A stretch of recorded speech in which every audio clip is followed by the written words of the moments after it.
رسالة للشباب، عايز رسالة كده منك ليهم.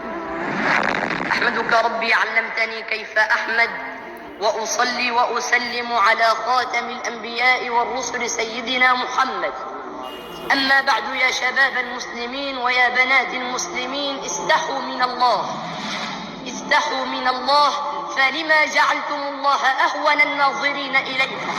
فالله هو الذي تغلق الأبواب على نفسك لكي تعصيه، فيرسل لك الهواء من ثقب الباب لكي تتنفس.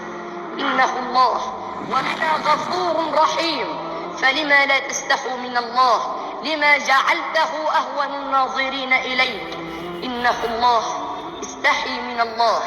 وعندما يبدأ الإنسان بالمعصية في الخلوة، حينما يكون منفردا ومنعزلا عن الناس حيث لا يراه أحد إلا الله، فيخشى من الناس ولا يخشى من رب الناس.